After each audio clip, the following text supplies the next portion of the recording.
Pois bem, chegando o final de ano, época de festas, Natal, Ano Novo, mas aí chega o dia 2 de janeiro de 2024. E aí o bicho pega, né, no popular. Aí vem os impostos e um deles é o IPVA. Esse eu quero crer que seja um dos mais salgados. Também tem o imposto predial, também tem a mensalidade escolar, tem o material escolar. E para falar sobre o IPVA desse ano, que ainda não saiu, né, o percentual que iremos pagar, mas iremos pagar isso com certeza. Vamos conversar então com o Sérgio de Oliveira, nosso consultor de economia. Sérgio, não sabemos quanto, mas saberemos que teremos que pagar, né? E é bem salgado, né? Infelizmente, né, Esteves? Até é oportuno a gente fazer essa matéria agora em novembro, né? Para lembrar as pessoas, de repente, provisionar alguma coisa do 13º, porque a conta vem com IPVA por aí. Vem com certeza. Agora, Sérgio, vamos falar qual a expectativa, né, para a alíquota desse ano, né? Já que nós estamos numa média histórica aí de aumento, né, desse imposto. Sim, como você falou, uma expectativa, né, Esteves? Porque a Secretaria da Fazenda do Estado de São Paulo ainda não divulgou a tabela, ainda não aplicou a alíquota que deve ser cobrada, mas o IPVA esse ano, em média, ele deve ficar 4,69% mais salgado. Isso segundo um levantamento da FIPE, que é o parâmetro que é usado pelo governo do Estado, na média de valorização dos carros usados. Agora, Sérgio, todo mundo questiona nesse valor FIPE, que a gente não consegue vender um carro, né, o nosso carro, pelo valor da FIPE. Você não acha que deveria ter um redutor aí para fazer um imposto mais justo? Com certeza. Se o parâmetro é a FIPE, uma solução tranquila para ser mais justo, né, Esteves? O governo do Estado poderia fazer, vou usar a tabela FIPE, tudo bem, é um parâmetro que tem para todos os modelos, mas vou aplicar um redutor aí de 10%, 15% para você chegar realmente no valor de mercado. Mas para eles é mais fácil tributar pelo mais. Porque geralmente esses 10, 15 aí por cento menos, né, é o que a gente consegue vender, né? A gente não consegue vender tabela cheia da FIPE, né? Sim, negociar o nosso veículo. É muito difícil que a tabela FIPE ela é aplicada no nosso dia a dia, né?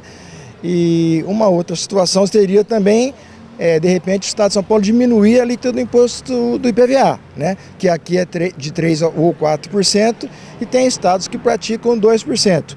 Eu particularmente acho um pouco de tiro no pé isso, né, Esteves? Porque o que acontece? Se você pegar todas as locadoras de veículo do Brasil, elas estão com placa de Curitiba. Por quê? Lá é 2%.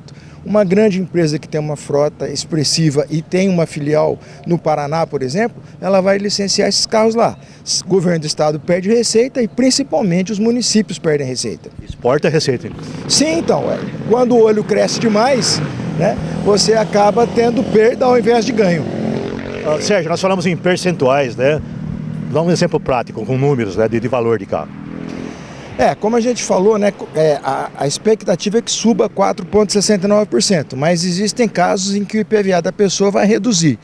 Por que isso? No período de setembro de 2022 a setembro de 2023, que é o corte para apuração dos valores, se o carro teve uma depreciação, esse valor vai ser mais baixo.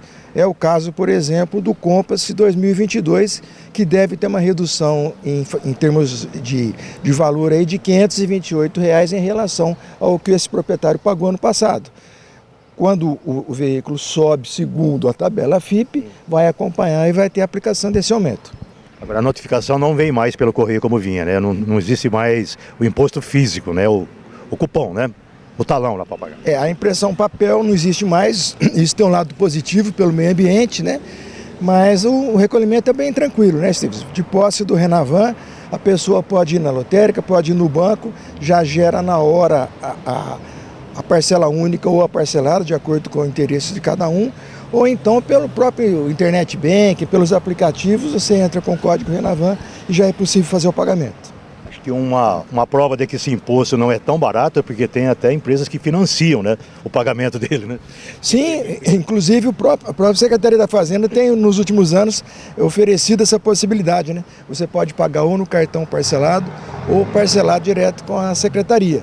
Vamos ver aí como é que virá a versão 2024, se vai ser possível o parcelamento e que se alguém lá na Secretaria da Fazenda tenha o bom senso e seja iluminado de reduzir um pouquinho a alíquota, porque sempre sobra para o cidadão, né, Esteves? E esse parcelamento, claro que tem embutido juros aí, né? Sim, com certeza, né? Não existe almoço grátis. Sérgio, e a destinação desse dinheiro, que é o mais importante? É bom a gente lembrar, o pessoal às vezes mistura um pouco as coisas. Ah, mas é para tapa-buraco, é para duplicação, hoje tem as concessionárias que exploram as rodovias. Não, gente, o IPVA ele é um imposto e como tal, ele obedece uma regra básica. No caso do IPVA São Paulo, 50% vai para o município, 50% fica com o governo do estado. Vamos pegar no caso do município, desses 50% que vem para Matão, por exemplo, obrigatoriamente 25% vai para a educação, 15% vai para a saúde e o resto é destinação como de qualquer outro imposto, como se fosse um IPTU, como se fosse um ISS. Não existe uma obrigação de ser investido obrigatoriamente em recap ou em tapa-buracos. Se fosse uma contribuição, como é o caso da CIPA, Contribuição de Iluminação Pública, essa palavrinha é muito importante. Aí só pode ser usada a arrecadação da CIP, no quesito de iluminação, mas o IPVA ele é um imposto, então não existe obrigatoriedade de ser destinado com obrigação de ser feito para recap e para tapa-buracos. Não é uma verba carimbada. Não é um imposto carimbado, exatamente. Ele não tem destinação específica, com exceção dessa destinação percentual que, por lei, Estado e municípios têm que fazer. Bom, Sérgio, é imposto, então é inevitável que ele seja pago, né? Então qual é o conselho que você dá para o contribuinte? A matéria é até boa para a gente fazer um lembrete, se for possível, aí, separa alguma coisa, ou maneira um pouquinho agora nas despesas de cartão no fim do ano, porque o imposto vem, ele tem que ser pago, caso haja atraso vai haver multa e correção monetária e vai impossibilitar inclusive o licenciamento desse veículo no momento adequado.